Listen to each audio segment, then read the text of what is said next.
Hey everyone, welcome back to Corporate Decoder. Today CDXS just filed its latest Form 8, and I am seeing a key update on their recent financial performance. Quick note, this is not financial advice, just my take on public filings for educational purposes.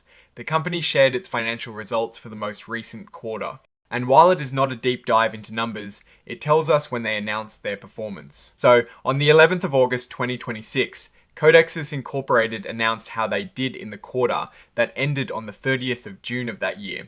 This is a pretty standard update that companies put out to keep investors in the loop about their financial health. It is usually a big deal because it gives us a snapshot of whether the company is growing, making money, or facing challenges. What is interesting here is that they're not putting all the details directly into this report. Instead, they're pointing us to a separate press release which is filed as Exhibit 99.1. This press release is where you'd find the nitty-gritty financial numbers like revenue, profit, and any specific highlights or lowlights for the quarter. Now, looking at the context provided, Codexis Incorporated is in the healthcare and biotechnology sector, and their market cap is around $159 million. Their stock price has been trading in the range of 96 cents to $3.87 over the last year, and they have about 146 employees. We've also seen recent news about their stock price targets being raised, a public offering, and some analyst rating upgrades which suggest there has been some positive movement and interest around the company recently. This filing also confirms that their common stock with a very small par value is traded on the Nasdaq Global Select Market under the ticker symbol CDXS. This is where most investors would buy and sell shares of Codexis Incorporated. So while this specific 8K filing is brief, its main purpose is to officially tell everyone that the financial results for the quarter ending the 30th of June 2026 have been released. The real meat of the financial story, the actual numbers and performance details, would be in that furnished press release. We need to remember that an 8K is a report of current events that investors should know about. In this case, the current event is the announcement of their quarterly financial results.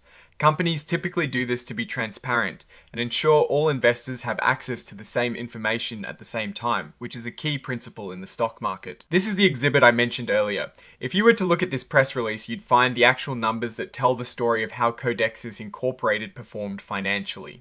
For instance, you'd be looking for things like their total revenue, how much it cost them to run the business, and if they made a profit or a loss. They might also talk about their cash flow, how much debt they have, and what their plans are for the future. It is worth noting that the filing also includes a disclaimer stating that the information furnished in this item, including the press release, is not considered filed for the purposes of certain sections of the Securities Exchange Act. This means that while the information is being provided, it does not carry the same legal weight as if it were formally filed under those specific sections. This is a common practice for press releases furnished with 8Ks. Finally, this filing also includes the cover page interactive data file. This is a part of what is known as inline XBRL, which is a way of presenting financial information in a format that is both human readable and machine readable.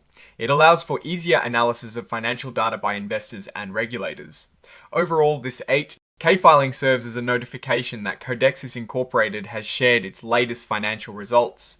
While the details are in the accompanying press release, the fact that they've announced these results is itself a significant event for shareholders and potential investors tracking the company's progress in the competitive biotechnology landscape. Given the recent positive news surrounding their stock price targets and analyst ratings, it will be crucial to see how these newly released financial results align with that optimism.